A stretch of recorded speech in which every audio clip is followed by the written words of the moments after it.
Good afternoon, everybody. Good afternoon, my dear speakers. My name is Bogdan Šalin. I'm one of the founders, together with Ambassador Aljaž Gostar, present here with honor and pleasure, and Dr. Peter Klanic of Slovenian Global Business Network.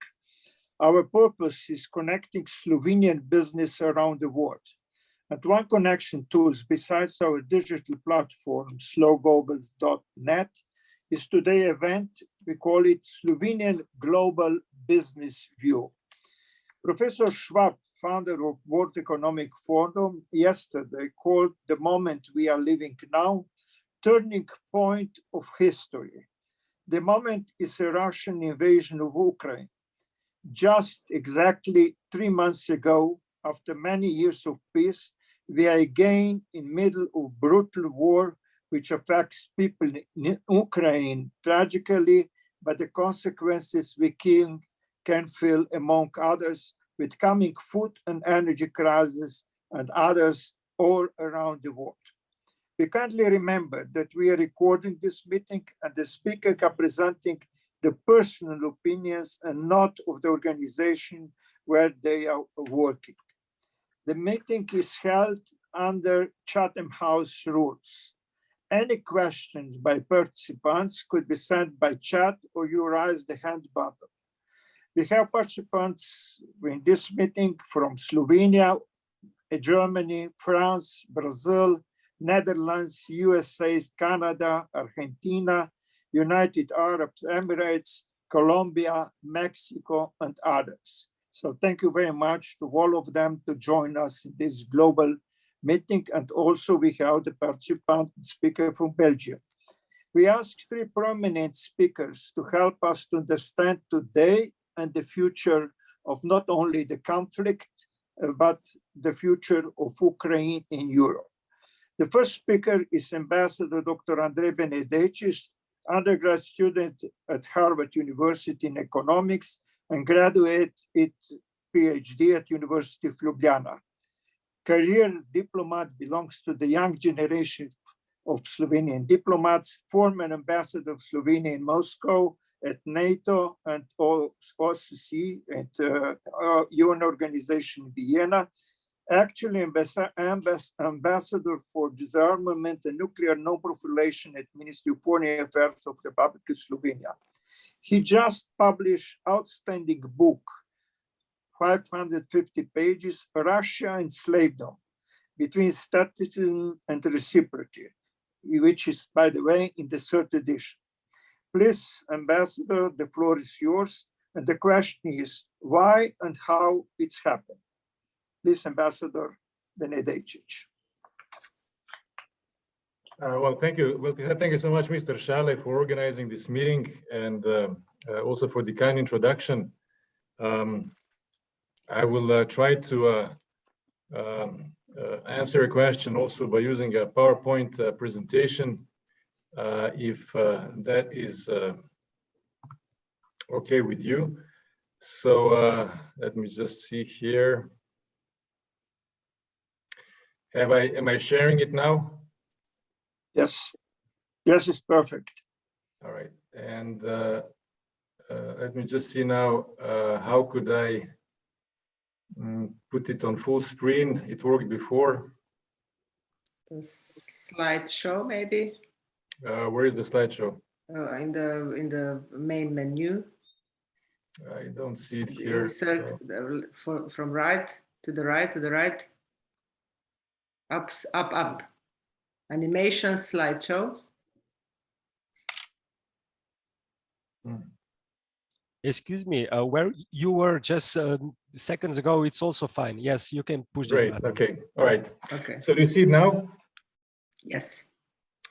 All right. So we are starting with the famous painting by a Russian painter, Viktor Vasnetsov, from the beginning of the 20th century, from actually 1910, and it is called Bayan, and it basically shows a group of East Slavic knights preparing for battle. And the reason why I'm using this slide is because the current conflict between Russia on the one side that is invading Ukraine and Ukraine on the other side that is defending is in a way also a conflict of historiography. And in fact, if you actually read carefully the statements by President Putin, especially those of February, they actually read like historical discussions or discussions even among historians. So the basic the dilemma that exists between the two countries is about the rightfulness of legacy to the Kievan Rus, and that is the original East Slavic state that existed, where today we find Belarus, Ukraine, and Russia. And basically, what happened is that a number of Slavic tribes with the different names, such as Drevlians, Radimichi, Vyatichi, and so on and so forth, at one point decided to invite the Varangian Vikings to Novgorod, and they then also took control of Kiev, and one of them eventually also became one of the greatest princes of the East Slavs, who is known today as Prince Vladimir, although his original name was actually Valdemar. And under him, also the conversion to Orthodox Christianity actually takes place in 988. And this is one of the paintings that shows the representatives of the Eastern Slavs inviting the Vikings to take over because they cannot agree amongst themselves of who should be actually the ruler among them. So the famous chronicler actually writes, Nestor, the chronicler writes that the message was, our land is bountiful, but it is full of disorder. Please come and rule. And the way that the Kievan Rus was organized is in the sense that the princes always received some sort of patrimony. And at one point after, especially King Yaroslav's death, the Kievan Rus basically devolved into a number of principalities with a rather strange system also of circulating and changing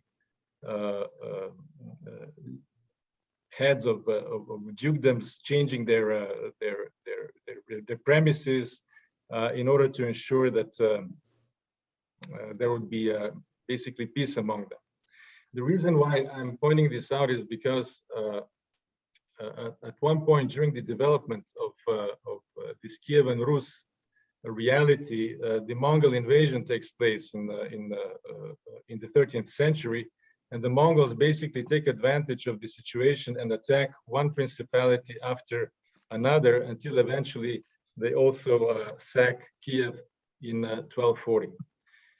And what follows then, according to Russian historiography, is 2 centuries of so-called Mongol yoke until finally the Principality of Moscow is able to defeat them. The reason why I am pointing this out is because in Russian schools, even today, this particular period of history is taken as a historical lesson, namely that not only is Moscow the rightful inheritor of the Kievan Rus legacy, but also that divided you fall and united you stand.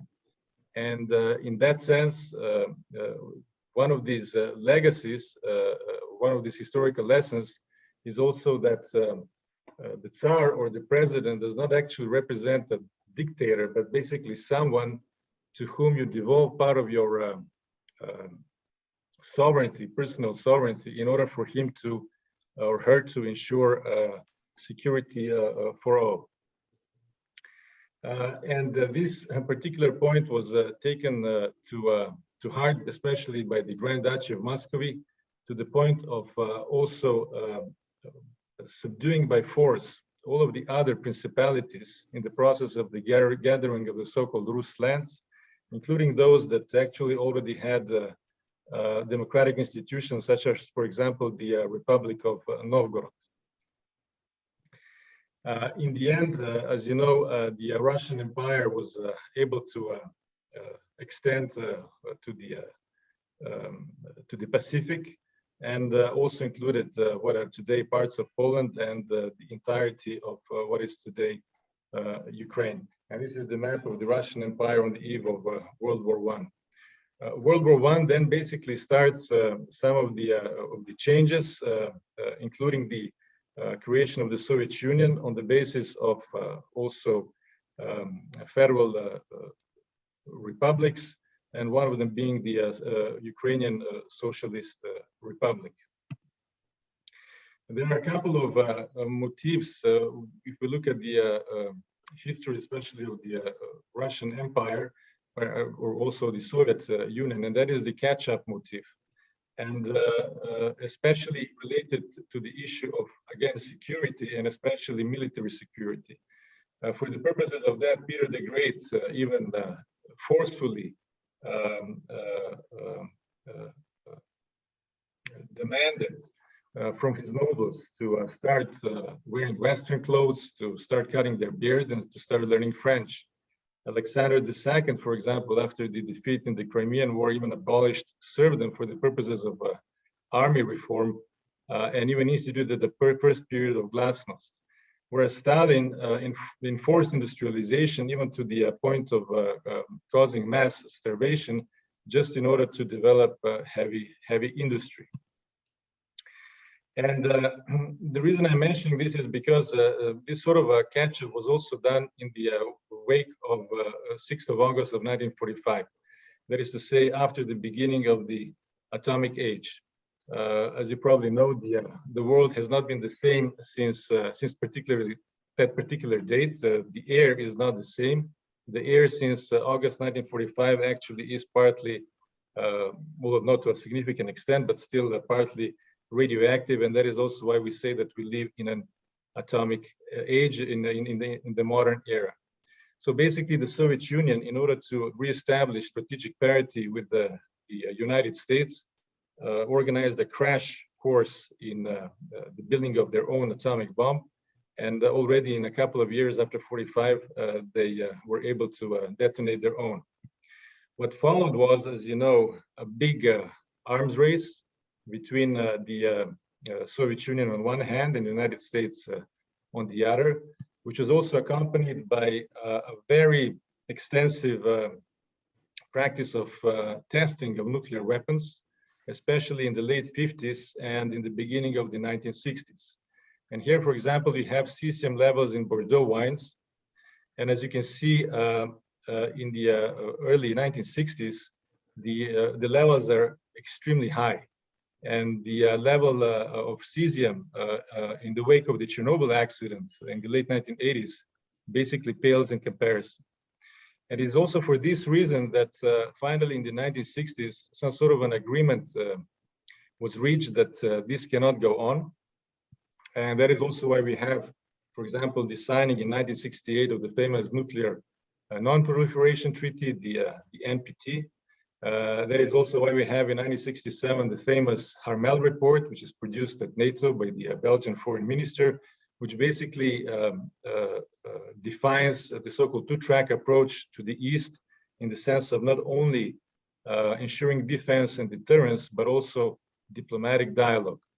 And it is on the basis of this understanding that talks start taking place, which in the end produced the so-called Helsinki Final Act of 1975 in Helsinki, which establishes the so-called the Decalogue, the 10 principles of peaceful coexistence in Europe, and basically sets the stage for the creation of the Conference on Security and Cooperation in Europe, which eventually develops into the OSCE, the Organization for Security and Confidence in Europe.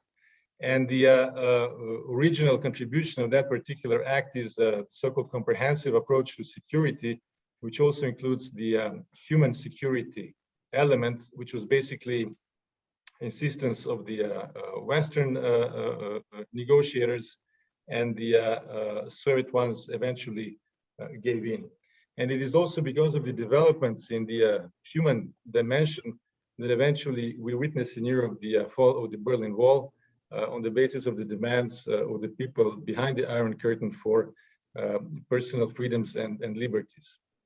At that point, a question arises, what will happen with the security organizations in Europe? Will the OSCE become the overarching one? And will NATO follow the example of the Warsaw Pact and basically dissolve? Basically, NATO remains, and it remains primarily because of the events on the territory of the former Yugoslavia, which I have to emphasize were a big shock in the early 1990s for the entire continent. Also because of a rather high number of deaths in a relatively short period of time, and a number of war crimes, as you know. And it was then that the decision of out of area or out of business was adopted. NATO intervenes in 1999 and then also establishes the KFOR operation in Kosovo, which is still in operation. And then also as a result of the attacks of September the 11th, NATO also reorients itself to an expeditionary posture and continues also with the so-called open door policy, which, as you know, has now come to the point of 30 allied member states, and the last one to enter in 2020 was North Macedonia. At the same time, thought was given to cooperation with the Russian Federation. And in 1997, the Founding Act, the NATO-Russia Founding Act was signed, a rather ambitious document in which NATO also obliged itself not to deploy substantial combat forces on the territory of new members, which means not more than one brigade, and also not to transfer to the territory of new members tactical nuclear weapons or nuclear infrastructure. And then later on, the NATO-Russia Council was created, and the Rome Declaration of 2002 itself is quite ambitious, or was ambitious, even envisaged joint training and exercises and full military interoperability. The problem that then happened was that as a result of the threat, perceived threat from Iran, the Iranian ballistic missile program and the Iranian nuclear program, as well as the North Korean ballistic missile program and nuclear program, NATO too decided to start thinking about so-called missile defense. And here we can see also the succession of NATO summits where serious discussions were taking place regarding the missile defense itself. The problem with this is that it produced a very strong Russian reaction. The first warning was the Munich Security Conference, the beginning of 2007. And the second one was the moratorium on the implementation of the Conventional Forces in Europe Treaty from the Russian side at the end of that year. And finally, the Bucharest NATO Summit of 2008, where the Russian president basically reacts very negatively to the perspective of Ukraine and Georgia joining NATO at some point in the future. Now, at that point, not that much attention was actually given to these outbursts, also because in 2008, a new president in Russia took over. And as you know, in 2009, US and Russia started with the reset attempt, which actually also gave some tangible results, including the signing of the New START treaty. But with the events in Ukraine at the end of 2013, and then with the flight of President Yanukovych from Kiev in February of 2014, things change. And as you know, Russian troops, or Little Green Men, intervene in Crimea at the end of February 2014. And already in March, Crimea is annexed to Russia. This causes the West to react, to change from expeditionary posture to back to the deterrence and defense posture. all the while respecting the basic postulates of the NATO-Russia Founding Act, which means that even the troops that were deployed to the Baltic states and Poland respected the limit of not more than 1 brigade per country.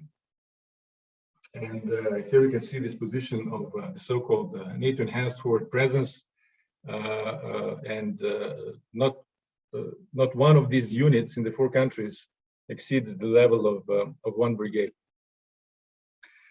The Russian side, for its part, protested against the presence of NATO troops at its borders, which is also why within the OSCE it has not been possible to modernize the Vienna document from its 2011 version to a newer version, as it is actually supposed to happen every 5 years.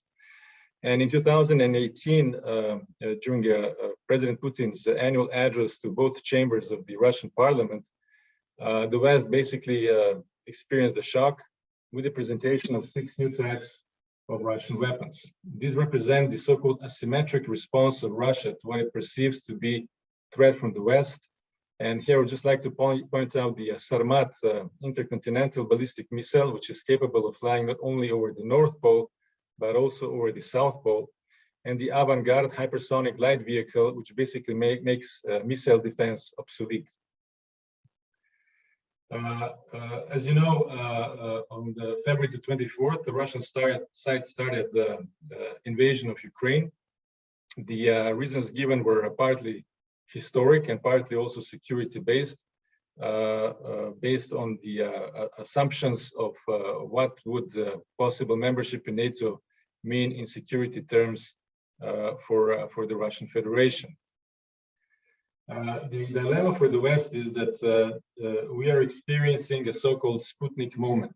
As you know, in 1957, when the Soviet Union launched the Sputnik satellite, that was called a Sputnik moment because at that point in time, the Soviet Union was basically ahead of the West in that particular type of technology. So a catch-up was needed. Here too, we are now experiencing a Sputnik moment because currently we have no response to the Russian hypersonic technology, and it will probably remain so for the next 2 years or so.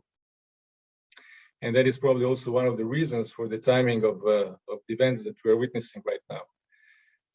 The other one is the so-called anti-access and area denial that Russia has established in Kaliningrad and the Crimea. The Russian electronic warfare capabilities, another type of asymmetric response. Also a difficulty in responding to a tactical nuclear situation because the dual-use aircraft of the alliance are now in the rear.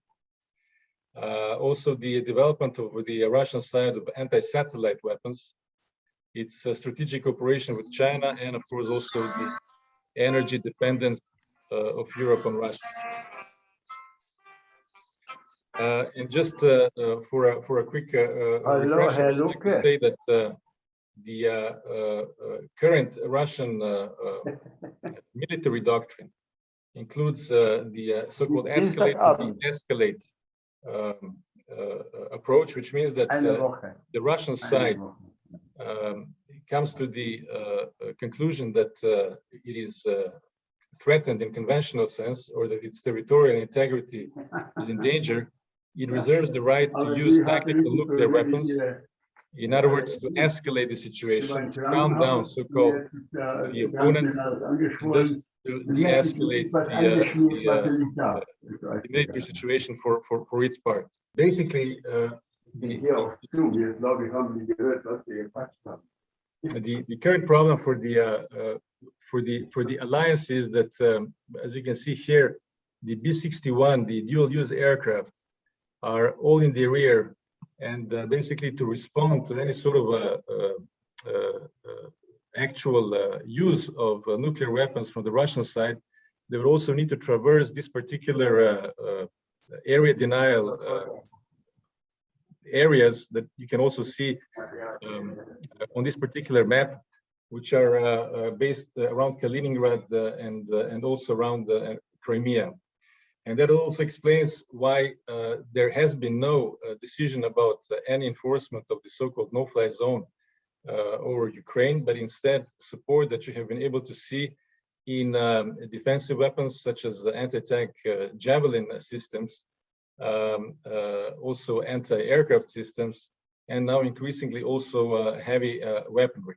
But the point to understand here is that the particular timing of the Russian invasion in strategic terms is actually well chosen, in the sense of, as mentioned before, certain superiority of current superiority of Russian side in certain categories of weapons. This means that the situation on the ground in the future, especially from the perspective of the West, the development is extremely important, and in that sense, you can expect additional and reinforced support to Ukrainian side, which, as you know, has also, to the surprise of many, been able to withstand the initial Russian onslaught, which has also revealed certain deficiencies of the Russian army when it comes to conventional warfare. And with that, I would just like to conclude, and also, of course, invite you for any questions. And this, of course, is a famous painting from the 19th century. The Zaporizhian Cossacks writing a response to the Sultan in Istanbul by Ilya Repin. So thank you very much, Ambassador Benedejčič. I kindly ask you to excuse us the technical problems that we have in the meantime, and I also ask all the participants to mute their microphones. I just want, we had a guest also from Barbados and from South Africa, and we have Brazilian ambassadors, a group of different, Ambassador Deborah, Ambassador Prisco, Ambassador Paulo de Almeida, and I'm also very happy with the presence of Ambassador Rubens Barbosa, who was Brazilian ambassador to United Kingdom, Washington, and nowadays is a chairman of think tank on international trade and politics in relations in São Paulo.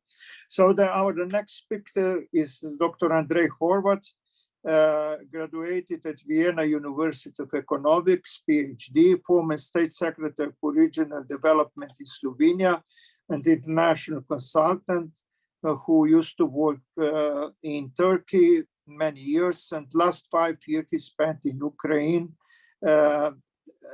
as consultant of the European Union and German technical assistance. He knows the country very well and their people, and will ask the question, what is going on now and what will be, let's say, rebuilding of Ukraine. Please, Dr. Horvat. Thank you very much, Dr. Šale. Thank you very much for this invitation and for this event being organized. I prepared some small number of slides. Don't be afraid. It will be not more than 40. I'm a little bit joking. The story is, let's go first. I'm coming from Prekmurje, from Slovenia. This is important for this circle. Prekmurje bordering Hungary, Austria, Croatia, and if you go across the river Mura to Slovenia, so you know we have a very strong patriotism in Prekmurje, and I'm very proud of this. I'm dealing with regional development from the very beginning. Was the story how to make Prekmurje more developed, and I'm trying to do now in this in some other countries as well. I was a civil servant, as Bogdan mentioned, and the politicians, and now I'm working as an international consultant for the German Development Cooperation Agency. That is a state-owned agency. It's a government agency for the development cooperation.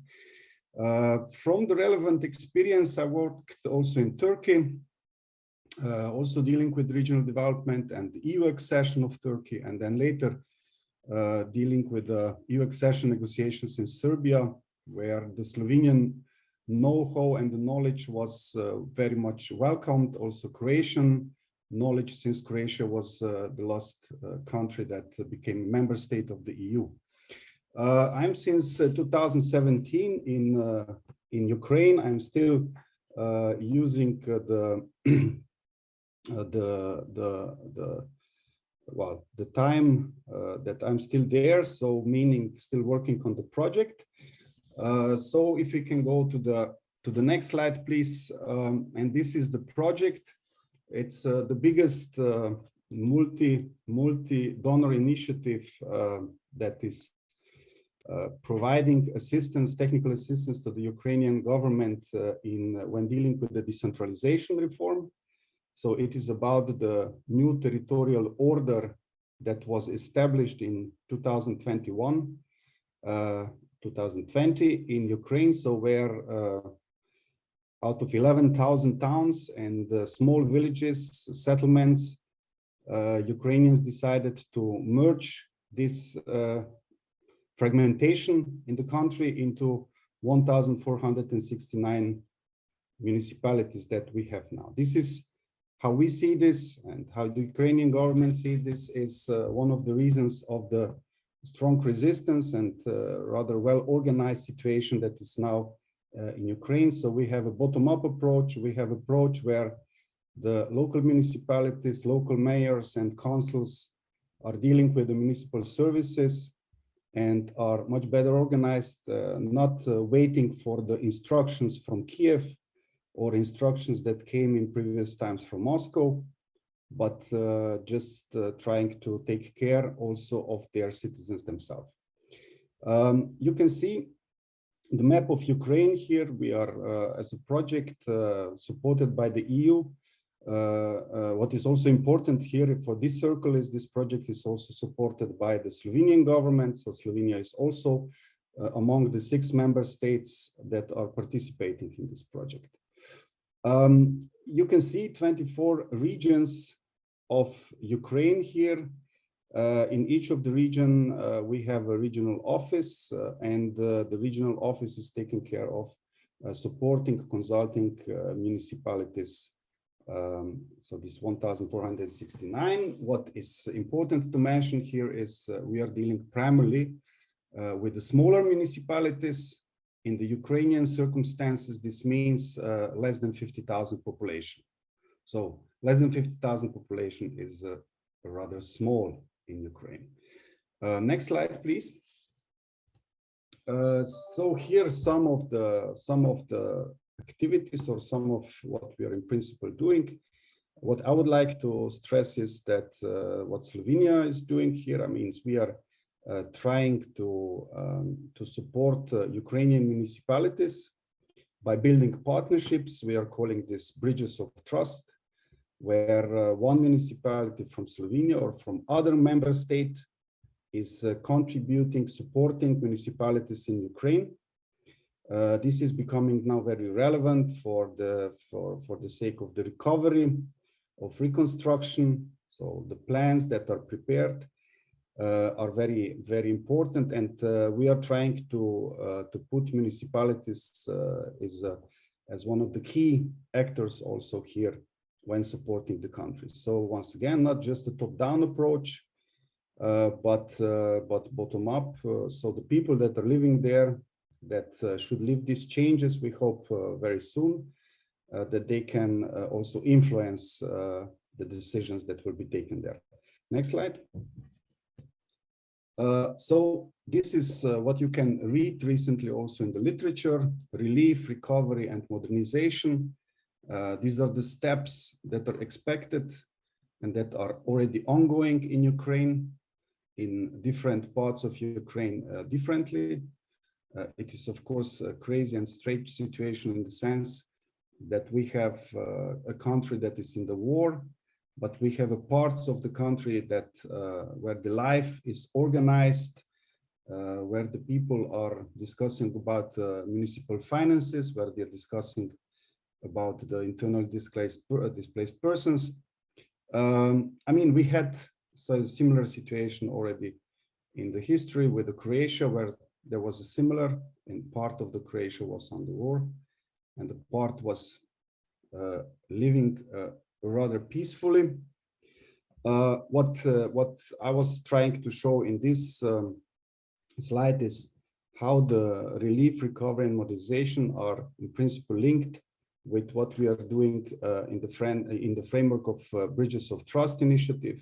So we are dealing with emergency support, meaning emergency support from the EU member state municipalities where we are facilitating how they can get into contact with their partners, with their friends in Ukraine, and they can deliver emergency support. We are not that much speaking about the humanitarian aid, but really some emergency support in the sense of, we are collecting the needs first and then we are delivering. Then building network and trust and future Gromada. So Gromada is a Ukrainian expression for municipality, for a local community. So here we are working on joint projects, on internships, on now in this summer, very relevant summer camps that are organized for the Ukrainian children or from schools, in different countries that are involved in this initiative. Next slide. So you can see here some pictures from this emergency support exercise. Here, on Slovenian side, there are some 20 municipalities very strongly, very intensively involved. What is the advantage of this approach is that Slovenian municipalities, they know to whom, to what people their delivery will come and who will get what. Next slide. Yes, that's something from the famous Slovenian companies like Kodila, like Pomurske mlekarne, like Mlinopek. This is why I wanted to stress that I'm coming from Prekmurje. And on the right-hand side, you can see a famous Ukrainian chef, Zhenya Klopotenko, who is promoting recipes of Ukrainian dishes, especially borscht, and and by that fighting for the cause of Ukraine. Next slide. So here it's a map, very primitive if you want. So it's these 20 plus municipalities and the partner municipalities in Ukraine. This is how we are working. You can see that there is a very strong presence in the west and in the south. This is for various reasons, but that's what we are trying to increase and to enlarge. Here I just took the map from Slovenia. Altogether, there are some 10 member states of European Union involved with their municipalities. Altogether, some 100 municipalities that are involved in the overall exercise, what we are trying to do. Next slide. Yes, this is the last slide, and that's what I wanted to present. What is going on with my family? We had to leave Ukraine before the war, so around 13th of February. We are now in Ptuj currently, and due to the COVID reasons, where we learned how to work online, our job is continuing. So it means that with my team and with the people that are now in Ukraine, the national staff, as we call this, Ukrainians, we are working on consultations to municipalities, delivering different emergency support. And yes, I mean, everything is being normal, at least on this side of the computer. Thank you.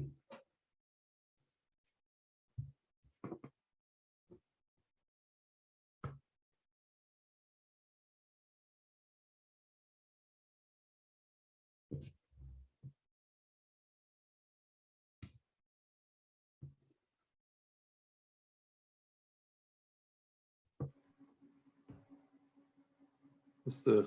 Saleh, we don't hear you.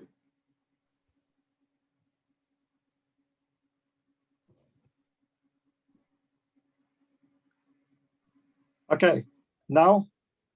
Now Okay. we hear you. Thank you very much, Dr. Horvat. So we have a lot of questions after the next speaker, because how it's going on the ground and how we'll be rebuilding.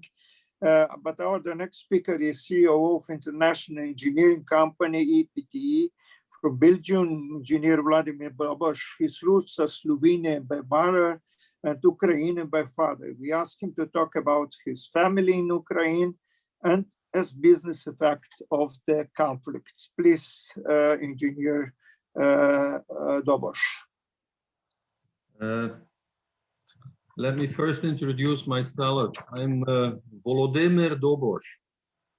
Volodymyr was too difficult to spell it in the Belgian papers, so for the ease of the matter, they made Vladimir out of it. So Vladimir Doboš. I'm 1/3 Belgium. I'm 1/3 Slovenian. I'm 1/3 Ukrainian. Although the Ukrainian part was not so heavily impacting my life, but recently this link with Ukrainian grew. Maybe to my background, I'm 63, born in Belgium. My mother and my father raised me in their national languages, so I'm speaking Slovenian with my mother, who's still living beside us. My father is unfortunately died already for a couple of years, so my language knowledge about Ukrainian is also fading away a little bit, but I hope to regain it one day. Maybe a little bit to how did it come? Why am I living in Belgium? Well, my father, Ukrainian, came from the west side from Ukraine. He was living in a village close to the Polish border, and during the war, there was quite some disturbances. It was fighting also between the Polish side and there was some paramilitary organization at the Polish side, and so they attacked the Ukrainian village, and my father fled to the west, while the rest of the remaining family went into Ukraine. So during the war, he was living in Germany, married an Ukrainian woman. I had a half brother who died also in the meantime. But this story about Germany and the wartime, that was never very much explained to me when I was young, as I know for more people who survived, let's say, the World War II, who were not telling about all the experiences that they had. Anyway, after the war, he moved to Belgium, to the east side of Belgium. Belgium is a small country, but in the east side there was coal mining. There were not enough Belgian people available to dive into the mines. So he got a job here. He encountered he met my mother, who came then from Slovenian because his first wife also died. He was alone with a child, my half brother, and he found my mother from Slovenia. It was I don't think love on first sight, but the love came afterwards. And then they decided to marry, and here am I, in Belgium born, raised again in 2 languages. And then I went to school, and then I discovered that I had to learn Flemish, Dutch, and French, and English also, and also German. So that was an advantage for me in my career also to know a little bit more languages. But just to tell you my background, I'm very much connected with Slovenia because I'm going there quite often, and a little bit less to Ukraine. So I'm here not as a specialist, not as a experienced person. It is more as an observer with my personal view on the situation there. How did I come to this position? 30 years ago, I went away from a company called Philips, and we started with a couple of guys, IPTE. And what is IPTE doing? We are doing 2 things. One is automation. I'm not going to bother you with too much slides, but I just wanted to tell you my background. One is automation, the other one is subcontracting, which I'm not showing in the slide. I'm myself the CEO of automation, and I will show you a couple of slides showing what is this business. The business is headquartered in Belgium, but Belgium is a small country, not with too many customers. So we have entities in other countries where Germany is an important one, as Germany is economically very strong in Europe, not only in Europe, but we quickly discovered that we need to also be present in these countries with not only engineering, but also realization to be close to the customers. I can mention France, Spain, Romania, Estonia also, Portugal, also China. We are in Shanghai, and we are also in Mexico, in Guadalajara, and also in Atlanta. Total for automation only about 1,000 people, and my position is CEO. Any question about this, please do it afterwards. I see that we have also a small technical problem to continue. Okay, 30 years, let's say automotive is mainly our business. The rest is there, but automotive, Germany is linked to Germany, and we have quite some customers, which I will mention later. We do tests, we do systems, standard systems, we do assembly. And you can also already see there is technology, there is electronics involved. It is more electronics oriented than mechanically assembly. I will skip this. This is just some pictures, some images of lines, of projects, of automation lines, which we do in the factories. So our business is, our customers are factories. We do business to business. What do? We go to a customer, we ask, or we have the questions, what they want to automate, what they want to test, how they want to do it. And then these are the typical products that we have. They are hidden in the car, all these kind of things, then even more under the motor hood, at the wheels, it can be electronics, it can be also some mechanical things. So we make a proposal, we get an order, we engineer it, we build the machine, we build the line, then we go and install it, and then we ramp up the production. We do that not only in Europe, we do that over the 4 continents. We have machines in Brazil, we have machines in Mexico, we have machines in China, in Australia, although Australia is not a big market, but I would say almost everywhere, and we need to have a flexible team which support that.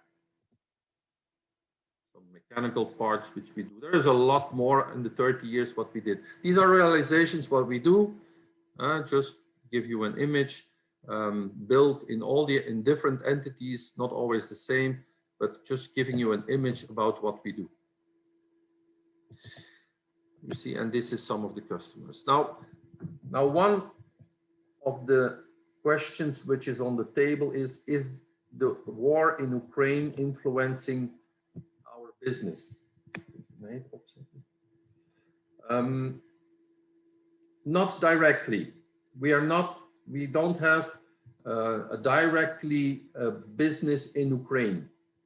In Russia a little bit, but it's not active anymore. In Ukraine, we don't have a direct, let's say, impact on our business figures. Not directly, but indirectly. Indirectly, immediately, because some of the suppliers of our customers are supplying from Ukraine. Let me tell you 2 examples. One is a company which supplies cable trees. It's called the German company Leoni. Leoni supplies to a lot of OEMs, the cable tree in the car. And they stopped their production. They were in the west of Ukraine. They stopped the production for, I think, for 2 months. Of course, if they stop production, then the OEMs have to stop their lines or indirectly stop their lines, and the other suppliers are also influenced. That is in the meantime reversed. They restarted their productions, and I think from the west side of Ukraine, the supply is again ongoing. that is one thing. The other example which I can mention is that, for instance, Michelin or other tire manufacturers also, they get some basic materials to make their tires, the black tires. It's coming from Ukraine. So they had to stop some of their production facilities because they didn't have the supply of that material. Don't ask me exactly what material it is, but if you don't have it, you cannot use the tires. Again, this is not influencing our business directly, but indirectly. The effect of all that is that some projects are delayed. The first effect is decisions of our customers as of a delay with their production is that our projects are also delayed in the decision. You have to know that the decision to make, to give us a project takes half to 1 year. Now, we must plan that. And of course, there is an expectation when exactly we can start. But if it is delayed for 3 to 6 months, then we also see that or have an influence of that. Now, that is the direct, more or less, impact what we see. There is something much more what I see at this moment, has nothing to do with Ukraine, but it is the zero COVID policy from China. It was there also from the beginning of the year, but recently, since 2 months, our facility in China is closed, which means we are in the neighborhood of Shanghai. We have about 70 people there. The people are not allowed to leave their houses. Recently, since 1 week, 15 people could enter our facility and they camp, they live in the factory. So they do what they can do because the factory needs the full team, but they do something. They try to expedite the machines which are almost ready. So there is a limited activity going on. That is on one side influencing directly us, but on the other side, there are about 600 ships waiting before the harbor to be loaded, unloaded. Now that will have an enormous impact on what we still have to produce. Delivery times of parts which we get from China, and that is huge. You have to see that the logistics in this world is connected also worldwide. In Europe, not once, at least in Western Europe, there is not one simple screw who is produced here. It comes also from somewhere else.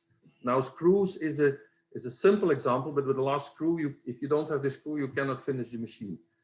The chip business, it's much more basic, and that is also blocked not only by China, but there are several reasons. So the delay in what we do has become significant. We have delays of more than 1 year of some components. Now, if we don't have the components, we cannot ship and we cannot have the turnover. That is the influence of China, which is parallel to Ukraine. Now, the two together gives a big uncertainty. And I see this in combination with the price of energy, which went up tremendously in Belgium, I think in other countries also, but the dependency also on Russian gas gives a lot of uncertainty. And for me, as a personal opinion, this can create a crisis, let's say a backdrop in consumption, and this will influence us all in the next period. That's my personal opinion, but a recession is likely to happen. From business point of view, I reduced my budget for this year. I adapted it. I'm not in that phase yet that I have to let people go, but I'm certainly looking very anxious to the next figures for orders and projects coming in. We are running on the level of about 12, 13 million per month for automation. And I think it's likely that it will drop to 10 million. Now, that is business. That is the business part of my presentation. As I said, well, questions are welcome and more explanations we can do. But I would like to step now to the personal experience that I have with, let's say, with my family in Ukraine. What is left of my family? My father had several sisters and brothers. Now the one who's still living is Slava. She's living in a town called Bashtanka. Bashtanka is north of Mykolaiv. I have more contacts with them recently, and I just wanted to give you some pictures about what they have sent me. It is, it just gives you a better impression about where or what I see at this moment. I will just share some pictures. This is, one second, I have to enlarge it. I go back maybe. I just share some pictures. These are pictures from Bashtanka taken by the relatives from me. So the sister of my father is living there with her husband, older people, 85. They stay in the village. They stay in Bashtanka. They have the older people, they don't move. The younger people, their daughters and their granddaughters, they moved away and they went to Ternopil. But these pictures are sent then to them from their relatives or whatever. I'm not aware of where these pictures or who exactly took these pictures, but they are from Bashtanka. You see quite some damage. Vladimir, sorry to interrupt you. We are not seeing your pictures, please. Sorry. Yeah. It is coming. Yeah. Thank you. Yeah. Again, as I said, it gives a much better impression about what I hear or how I see that war. Of course, in the war, there is a political situation and there is a military situation. By the way, I've never been in the military, so I cannot speak or I cannot comment to the previous presentations. But here, this is just what I get from there. This is from the village, and you see that the village is being heavily bombed. If I ask them, how is security? How do you feel? Well, they say the war is 20 kilometers away, but we have regularly shelling with airplanes flying over it. There have been some casualties also in that village, and you see even, this is the center of Bashtanka, you see even military equipment which is destroyed. So when I saw that, I must say, I felt a little bit more Ukrainian and I felt the better connection with my relatives there. I invited them to come over if they didn't feel safe, but the answer is very clear, no, we stay. We don't come. Unless it would be very difficult to live there. And this is a video also taken just by a mobile phone. So this soldier is in the center of Bashtanka. He's just commenting what he sees. So it's just a small impression.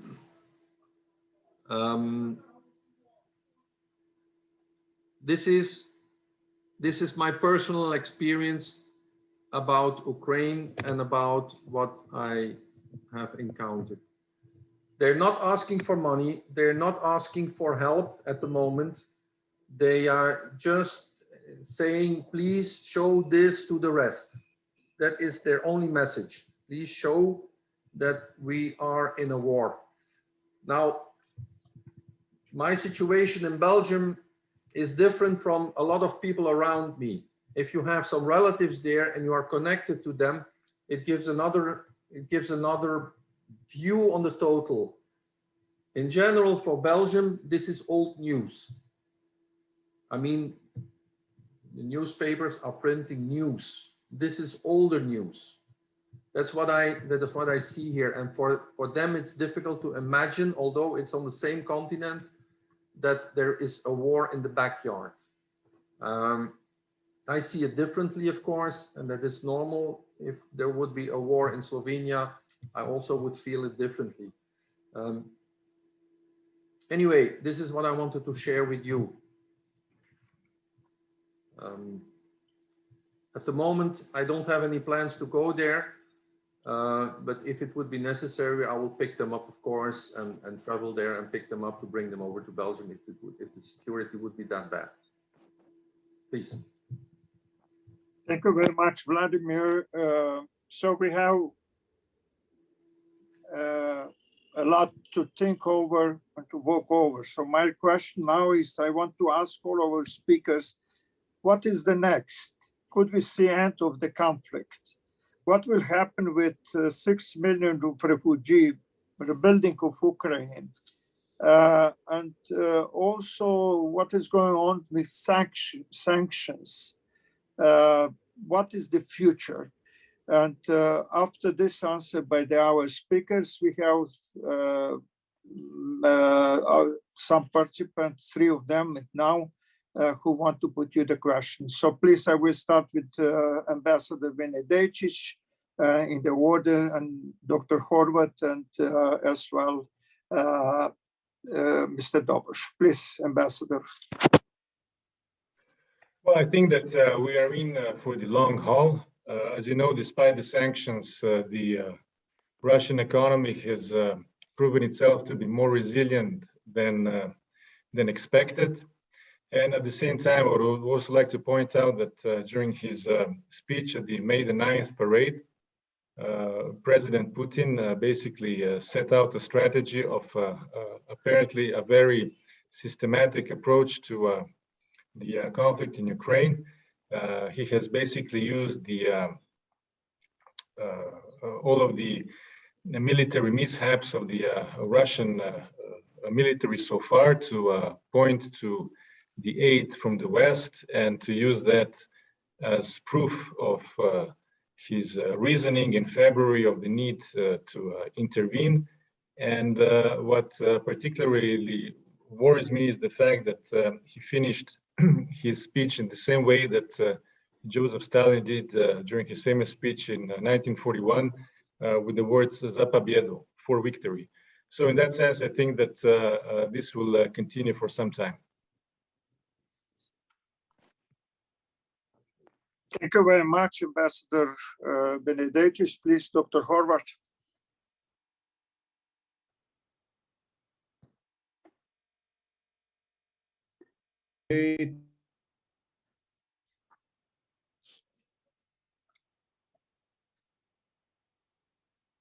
We are not hearing you now. Please, could you?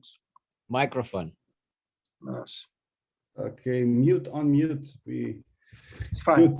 Please. So thank you very much. Well, we are living in the current time. You know, the future is it's not good to predict.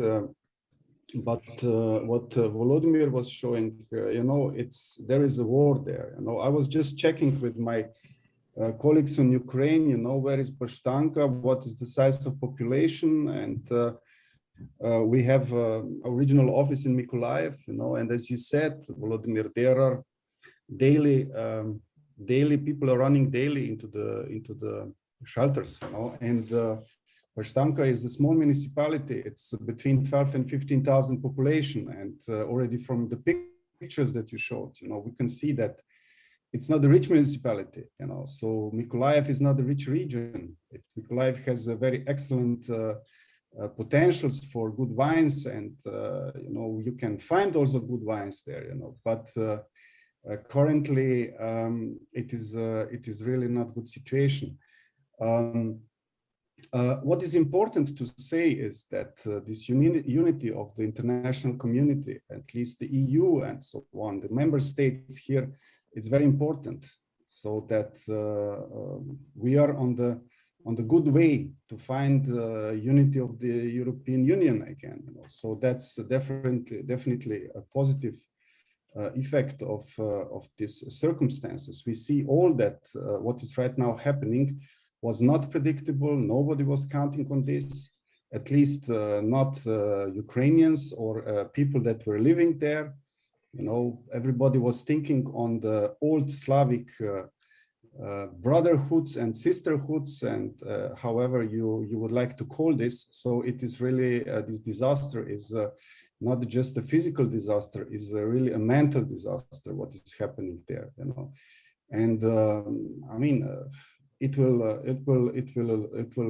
last longer than we would like to, you know. And we can expect that still the life will go on, that there will be occupied and less occupied territories. And it will not be easy for Ukraine, but it will not be easy, especially for the world. And yeah, one cannot be very clever when trying to answer such a question, of course, unfortunately. Thank you very much. Mr. Doboš, do you want to comment, please? Yeah, I agree with Mr. Horvat that it will take longer. I have a friend, I may call him a friend, who was living in Kiev, and he was in Belgium before New Year. And we were discussing a little bit, what do you think about the concentration of the military at the borders? And his fixed opinion was, they will not invade. No chance. They were not so naive, not so stupid. Well, he did. He is the one who's dictating and who is thinking differently. He's thinking differently, and I think we saw it in the first presentation about the history and about the military buildup, than most of the people here in Western Europe. We believe in diplomacy. We believe that there is a peaceful solution. We believe that the person needs a personal victory to save his face. I don't think that that's all the case. The person, and I speak about in my own person, the person is about, you know, the situation is about power, about territory. And after we saw it after the Crimea, there was an acceptance of the situation, and there was a reaction, but not the same as now. Fortunately, now it's much stronger. But he did not stop.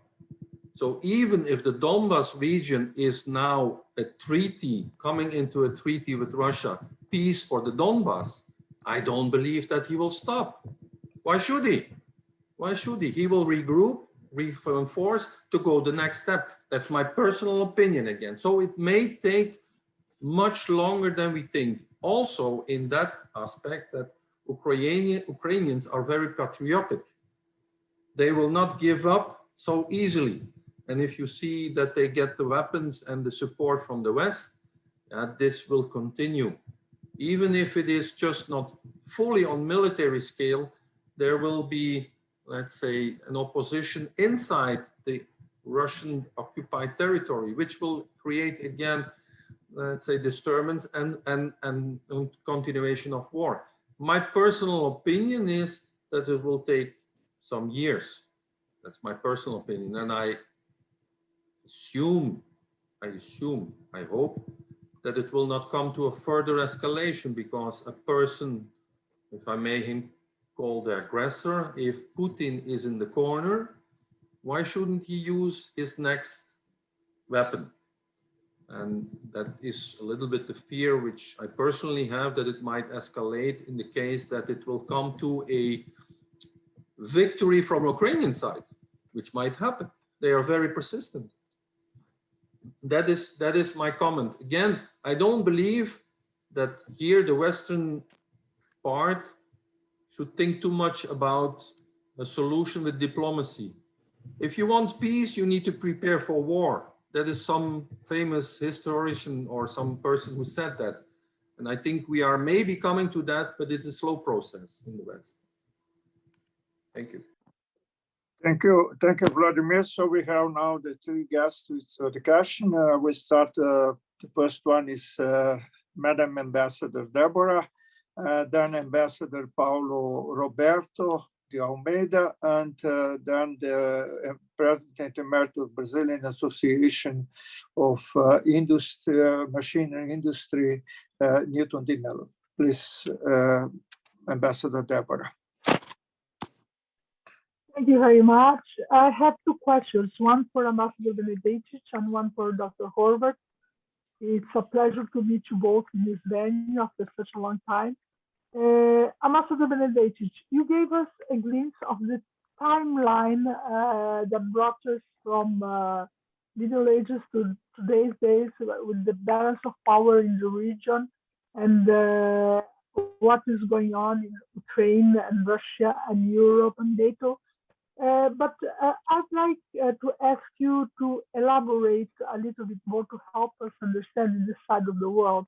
We have a lot of difficulty understanding what is pan-Islamism, what is in Putin's head and in the Russian people who support him, because he has a huge support also inside of Russia. What are they thinking when they do what they are doing? How do they see that they can do what they are doing? This is my question for Ambassador Benedejčič.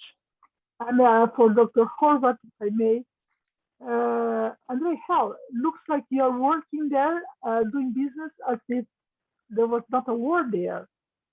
It's so weird.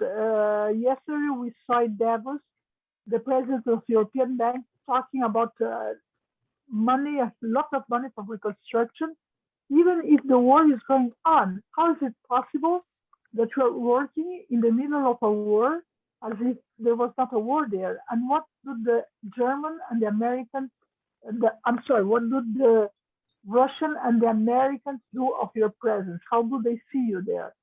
What do the Americans think of what you're doing? What do the Russians think of what you're doing? Thank you very much. Please, Dr. Ambassador Benedejčič and Dr. Horvat. Well, thank you for the question, and it is great to see you too after these years.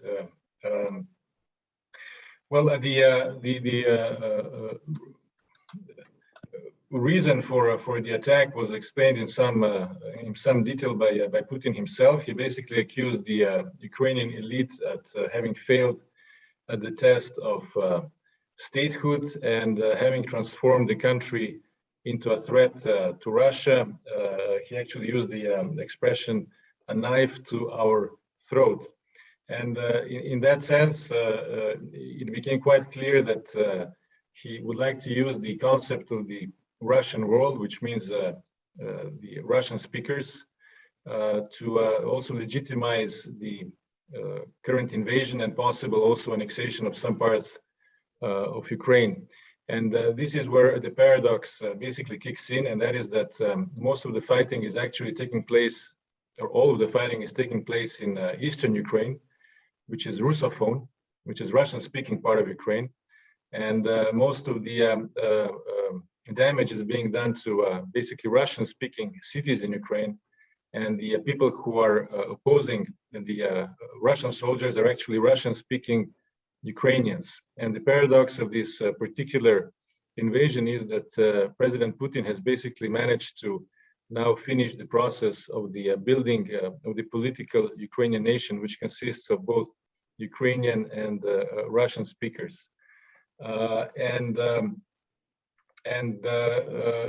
This is the current situation. The Russian side, however, is not willing to accept the reality on the ground. And as it looks right now, the support that the Russian president has is still sufficient for him to be able to continue with this operation.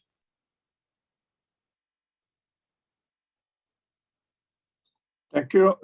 Dr. Horvat, please. Thank you very much, Deborah. Also very pleased to see you again. Hope see you also soon in Slovenia. Well, I mean, just to remind to a similar situation that we had in the World War I, when on the Galician front, the Ukrainians that were part in that time of the Austro-Hungarian monarchy were fighting against the Ukrainian that were part of the Russian Empire of that time. And as you know, after Italy entered or changed the sides, then the Ukrainian troops were moved to the Isonzo front, so to the Socha.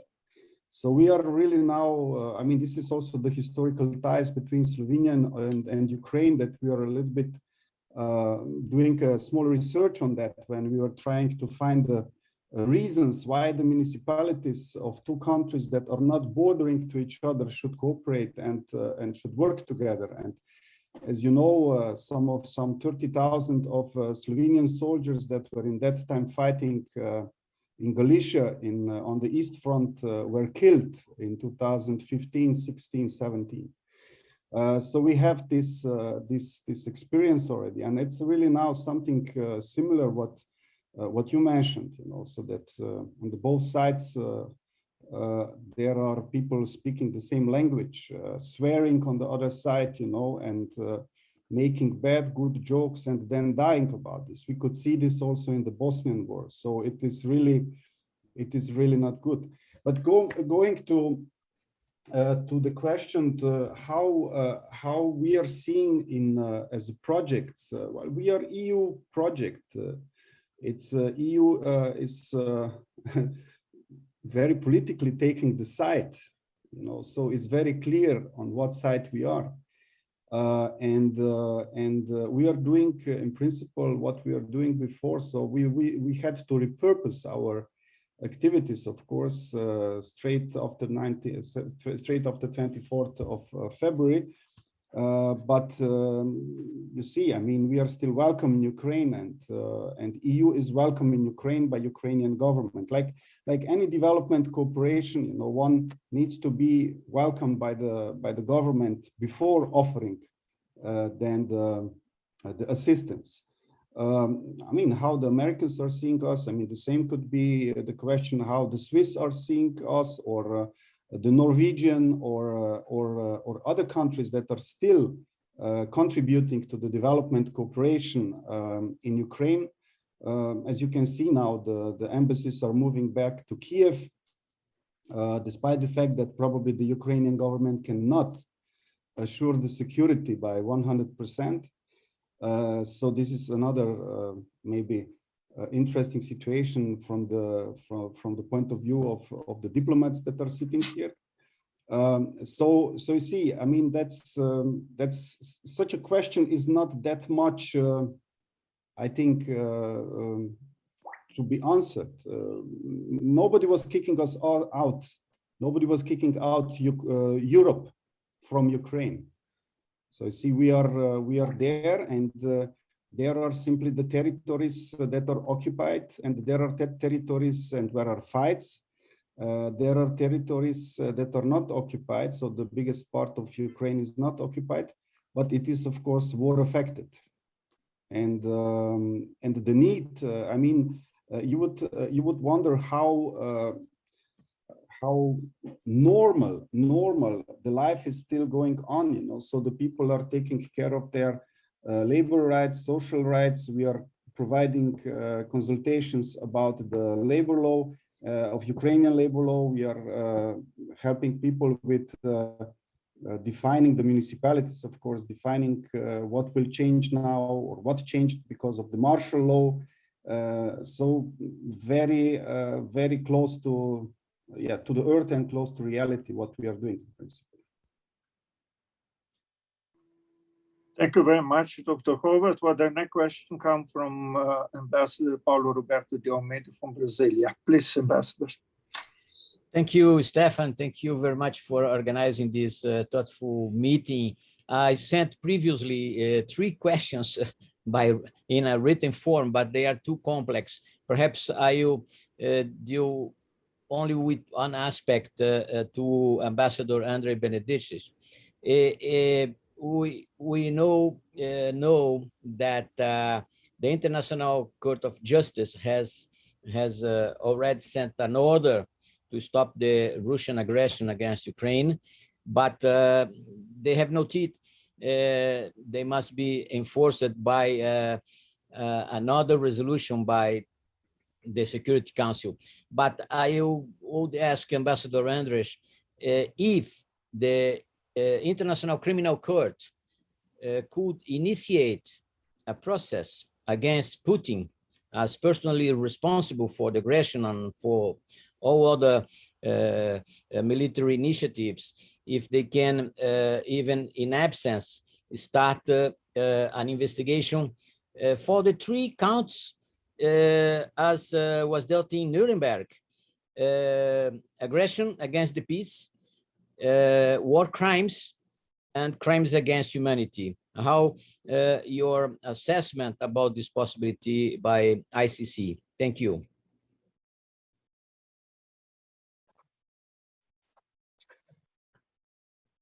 Well, that would be a first one by the ICC against nuclear power.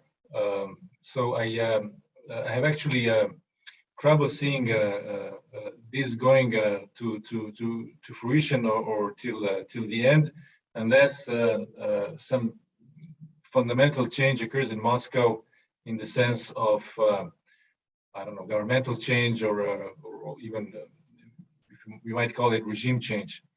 But even then, as I said, you have to take into account the socialization that takes place in the Russian society, the way that people are brought up to be loyal to the state. And this is also something that you can actually see these days, despite some of the protests. The level of support for President Putin is actually quite high.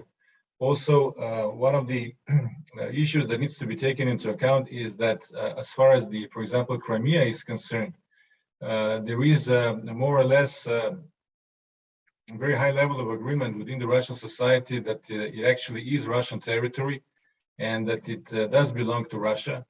And even the opposition politician Alexei Navalny, who is otherwise now in prison, when asked directly about this a couple of years ago, did not promise any return of the peninsula to Ukraine. He went only as far as saying that perhaps he would be able to think about another referendum. So I think that this is a rather complex situation. We're dealing with a country with 6,000 nuclear warheads. And in that sense, of course, the collective West and also the North Atlantic Treaty Alliance, while helping Ukrainians, are also taking into account the fact that this is not, I don't know, Serbia, right?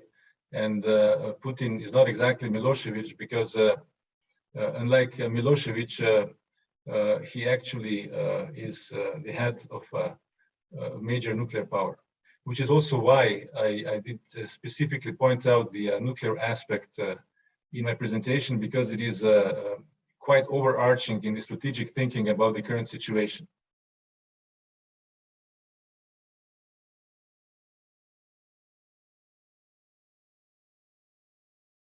Micro, Stefan. Okay. Thank you very much, Ambassador Benedejčič. And that question comes from our friend Newton Di Mello, who is the President Emeritus of Brazilian Association of Machinery Builders. Please, Newton, one question, please. Unmute.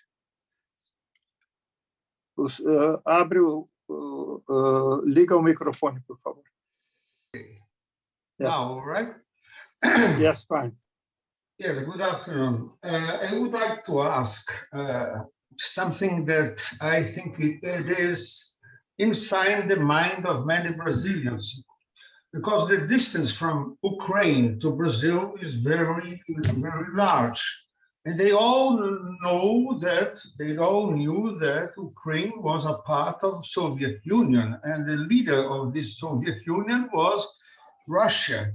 Even now, many people say, instead of Ukrainians or Belarusians or Moldavians in Brazil, they say Russians. This is a general term for the Brazilians. We are very far away from you. But anyway, we respect very much the Ukrainian traditions. And we have Ukrainian communities that came to Brazil in the south part of the country a long time ago. And so we respect very much the Ukrainians. But my question is, wouldn't it be more carefully to approach the NATO, an agreement with NATO, more carefully, because Ukraine has a very big and powerful neighbor, which is Russia. And it would be, in my opinion, a better behavior to approach this matter to become a NATO member more carefully, because anyway, NATO is a military agreement, is a military partnership. If one of the NATO countries is attacked by anyone, all the NATO countries has the compromise to be in war with that country. So it is a very serious approach to try to become a NATO member. And in my humble opinion, I would like to say it would be really more careful for the Ukrainian people to approach this matter in a much careful policy. What is the opinion of the panelists of this webinar? Thank you very much, Mr. Benedejčič. So the question is opened. Ambassador Benedejčič, Dr. Horvat.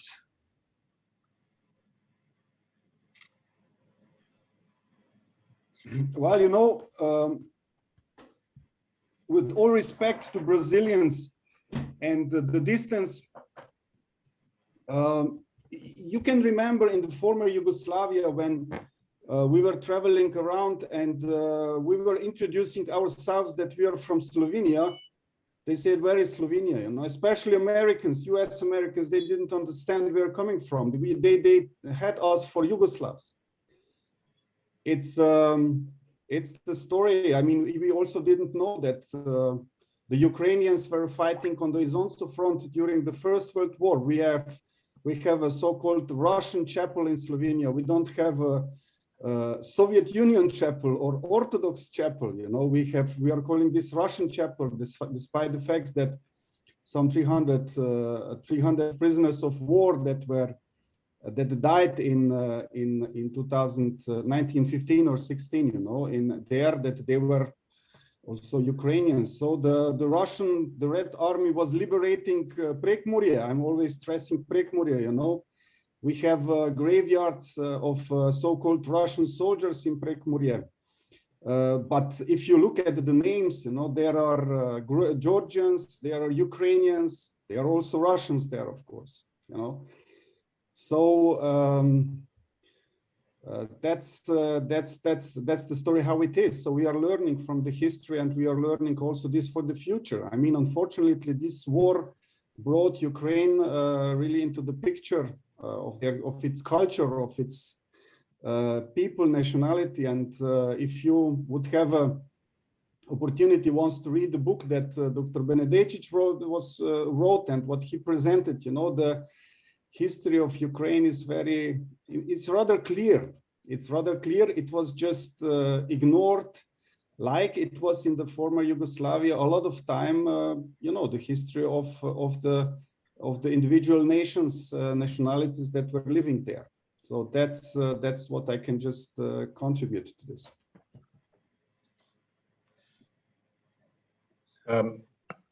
Yes, please, Dr. Benedejčič. Well, I mean, as far as NATO is concerned, I would like to point out just a couple of things. The first one is that the NATO-Russia Founding Act made Russia the most privileged partner of NATO, with the most privileged access and with the most privileged forum. In fact, the official languages of the NATO-Russia Council still are, in addition to English and French, which are the official languages of NATO, also Russian. So it is a forum that basically signified the seriousness of the alliance, of a special relationship with Russia as such. The offer, in a way, to Georgia and Ukraine to join NATO was not really planned, and was something of unexpected event at the NATO summit in Bucharest. It was basically the initiative of the Romanian host, who was supported by Polish and Lithuanian presidents. And one of the reasons why the Romanian president came up with this idea and surprised all of the others at that famous dinner in Bucharest is because he himself became a little bit afraid of the Russian rhetoric, especially of the rhetoric of Russian president the year before at the Munich conference in 2007, and then also by the withdrawal or the moratorium of Russia from the treaty on the conventional forces in Europe. So you actually see you have some sort of a kind of a dynamic that has been feeding on itself, but the Russian side and also President Putin has contributed much to it. But even with that particular promise of a membership sometimes in the future, it was quite obvious that NATO was not really looking at fulfilling that promise anytime soon, because the priority of NATO, as can be also observed, for example, from the decisions of the 2012 summit in Chicago, was really Asia. Okay, was really building of global partnerships.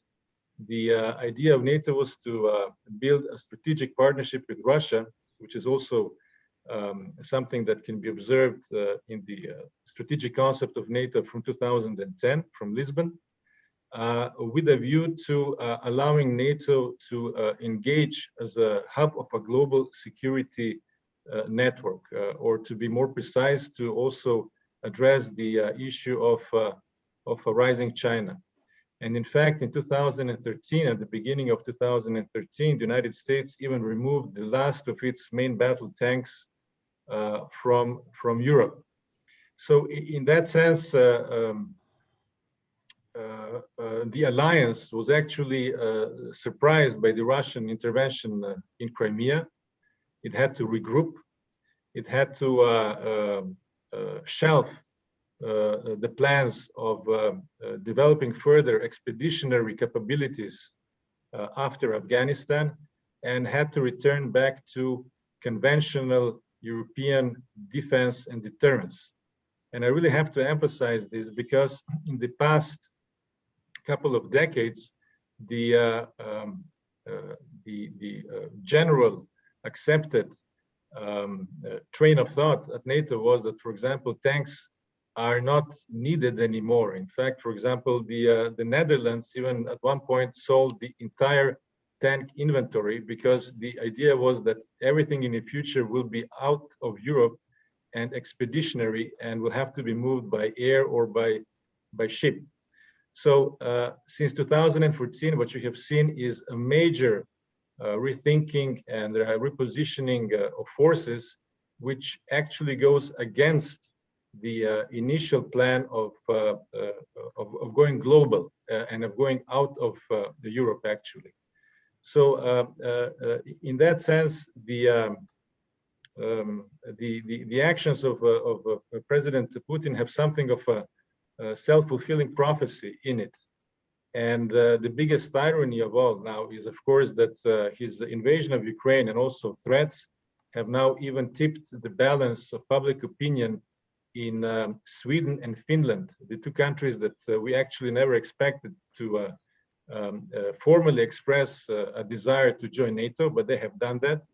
And this just shows that in that sense, President Putin has repeated the blunder or the mistake of Joseph Stalin, who, because of his threats to Turkey in the early 1950s about the need for Turkey to cede the control of the Dardanelles, of the straits from Black Sea to the Mediterranean Sea, joined or declared candidacy to join the alliance, and was also admitted to the alliance very quickly in just 4 months.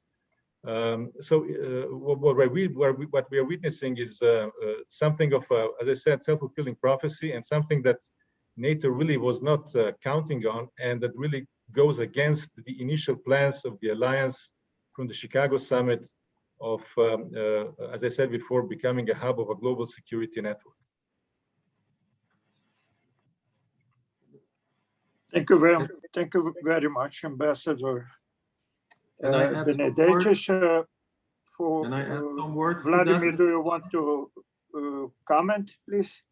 Please, yeah, I'm not so much a specialist as my previous speakers, but say we are here Slovenians on the meeting. We are not Yugoslavians on the meeting. My mother is Slovenian, not from Yugoslavia. It is, my father came from Ukraine, and it was a curse if I said we are Russians. He would beat me.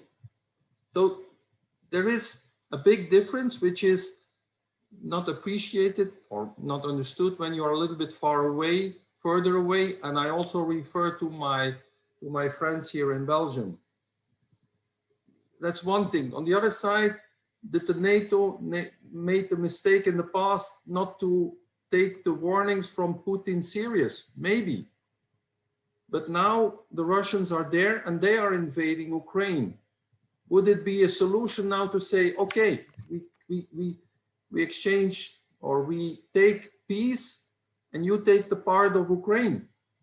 Well, my personal opinion again is that it will not stop.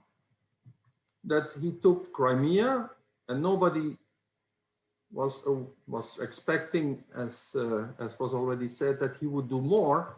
So if we exchange territory for peace, yeah, then he will regroup and do the next step. Maybe this was already provoked by the expansion plans by the EU and by the NATO. Maybe this should not have happened, but it happened, and now I think the only way out is to show that from Ukraine side, from NATO side, there is enough willingness to push back. This is my comment. Thank you very much. I think that we are coming that the conclusion is not conclusion, that we have a long road before us, what will going on in the very complex situation. And maybe that I just add some figures which is not to be remembered. One is that we have over 6 million refugees, which is a humanitarian crisis. President Zelensky mentioned yesterday that over 100 people is dying. It's killed. 100 Ukrainian soldiers are killed. Then we don't know the figures for from the Russian side. United States just put in military aid to Ukraine over $50 billion. And yesterday at the World Economic Forum in Davos, the president of European Bank for Reconstruction said, smiling, by the way, funny but smiling, that yes, the EBRD is ready for a reconstruction of Ukraine with $80 billion. So the prices are up. We are facing also the food crisis all around, the supply chain crisis, and this will for sure change.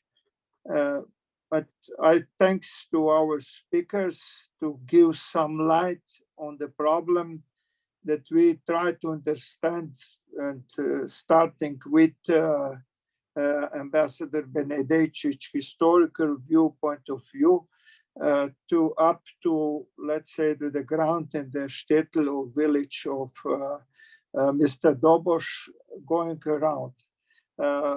This is, as I will repeat Mr. Schwab's words, this change, this events are changing the history, and unfortunately we are witness this change after the Second World War.